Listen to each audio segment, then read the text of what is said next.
Color and other advancements have done amazing things for the film and video industry, yet somehow there's always a need to revisit the classic old film look. Dim the lights, roll it! Amazing how little work can change the feeling the image conveys. You might not need to use all of the effects covered in this tutorial. That's okay. They can be used independently of each other. So let's get started.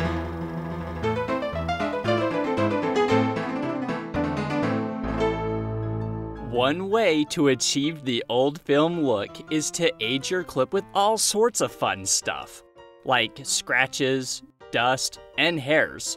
Traditionally, you would have added these effects while exporting out your movie, thus creating a lot of extra clips. Personally, I never seem to have enough hard drive space, and quite frankly, that can be quite tedious. Luckily for us, CGM, who creates plugins for Final Cut, has come to the rescue. If you have not downloaded and installed their free CGM Aged Film plugin yet, be sure to click on the link below and download it. Place it in Library, Application Support, Final Cut Pro System Support, and then the Plugins folder. Be sure to restart Final Cut and you're ready to go. Now that we have that out of the way, let's jump into Final Cut. To get started, select your desired clip in the timeline. In our case, it's the beloved Creative Cow logo. Go up to Effects, Video Filters, CGM DVs, and then CGM Aged Film LE.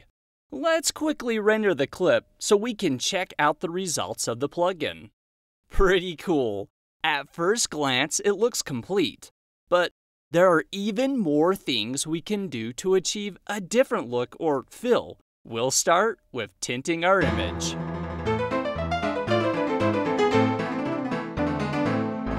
When I think of film, the last thing to enter my mind is film with rich color. Desaturating your color, adding a sepia tone, or black and white tint gives it that old-fashioned charm. Why use one over the other? Well, it boils down to personal preference and the message you're trying to convey. I feel that sepia pops the image out more. In this section, we'll cover early colored film, sepia tone, and black and white. If you noticed, the Age Film filter has already eliminated some of the color by default. Right now, it looks like early colored film. To age the clip even more, crank the tint slider to the right. The clip is now completely tinted the brownish-orange color in the color box. As you can see, CGM's plugin can make life real easy.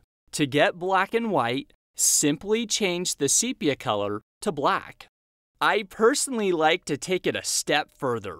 I'll quickly undo my color changes. Make sure the clip is selected. Then fly your mouse arrow up to Effects, Video Filters, Color Correction, and then Color Corrector 3-way. Click on the Color Corrector 3-way tab. Drag the saturation slider all the way over to the left. We now have a black and white image and could stop right here. But I like to pop the image out a little more by adding contrast. Drag the white slider to the right a titch. Move the black slider to the left slightly. Notice how the clip with more contrast feels more dimensional. Well, within no time, you can tint your image 3 different ways. We could stop there and have a convincing effect, but there are some other things we can do to seal the deal.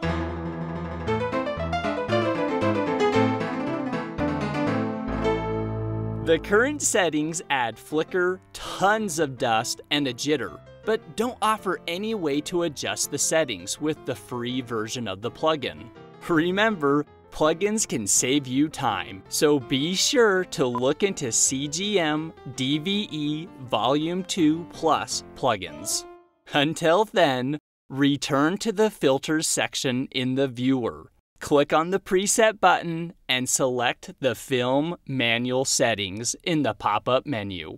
We no longer have a flicker and we'll need to add one. Why a flicker, you ask? Simple.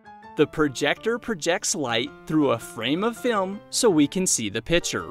In order to move to the next frame, the projector's shutter moves to temporarily block the light, while the film strip moves to the next frame. The shutter reopens and presto! If you think about it, you watch part of the film in the dark. Ooh, scary! Anyways, we're going to create the flicker caused by the shutter using the handy-dandy color matte. Go to Viewer and then click on the Generator pop-up menu. In the drop-down menu, drag the mouse to the word Matte. Then click on Color, which pops out the side. In the viewer, select the Controls tab, and then click on the gray box. Change the color to black and hit OK. Select the Video tab and then drag the matte to the track above your clip in the timeline. Zoom in on our clip so we can see the changes we're about to make. Click on the Clip Overlays button on the timeline and lower the clip's opacity to 17. There, not too intrusive. Select the Pen tool from the tool palette. Add a keyframe to every 4 frames of the matte. As you can see, this can become a time-consuming process. Alright, now drag every other keyframe's opacity to 0. Duplicate the color matte as many times as you need to so it covers all of your clips. Render the clips out and we have a nice flicker effect. This is looking good. I personally think the scratches look more like lines instead of scratches. Duplicate the image by clicking on it. Then hold down the Option and Shift key. Hold down the left mouse button and move the clip up to the next track. Double-click on our new clip. Make sure the Filters tab is selected. Move the Stripes Amount slider all the way to the left. Notice that our scratches are no more. Drop the opacity to 47 on the image in track 2. We now have a scratch that blends more with the clip. Change the Preset button back to Aged Film.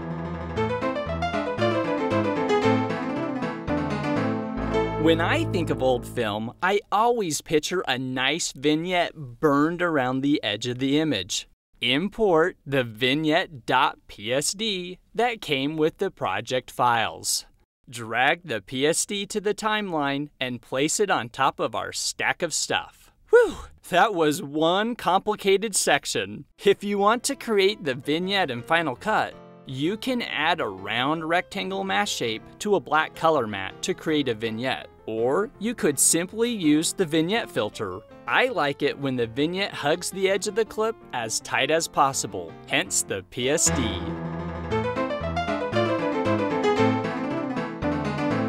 If sound effects can complement your image, then nothing seals the deal better than a projector sound. Luckily for us, Soundtrack Pro comes with a great one, so open it up. In the right pan, you'll find the Search tab.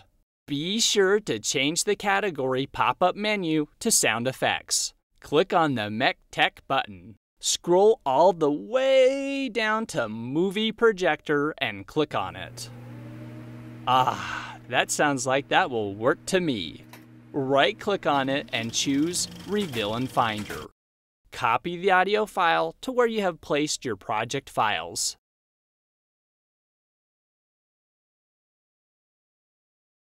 Once that's completed, reopen up Final Cut and import our new sound effect.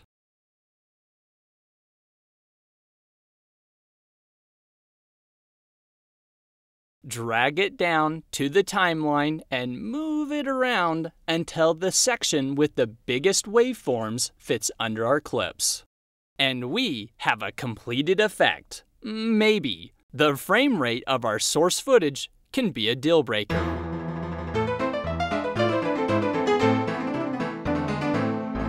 This step adds that extra touch of believability to the old film look.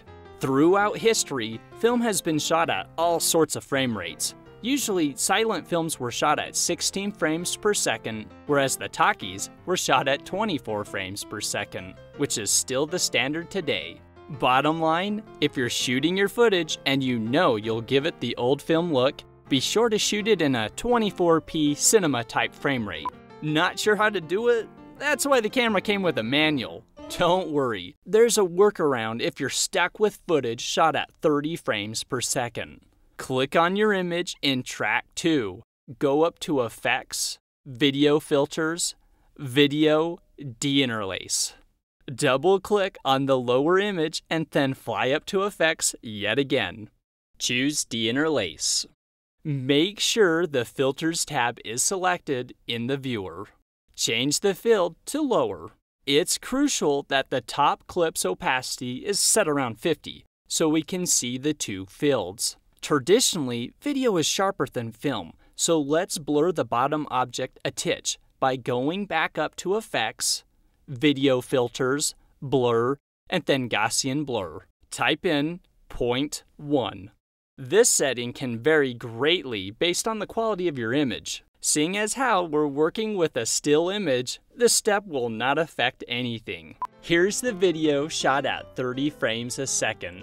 And our cheat. Pretty cool, I must say. Well, I hope you enjoyed not only having a tutorial, but a little film knowledge. Be sure to mess around with the settings and create your own film look concoction. In the meantime, be sure to check out creativecowtraining.net. And now it's time for shadow puppets.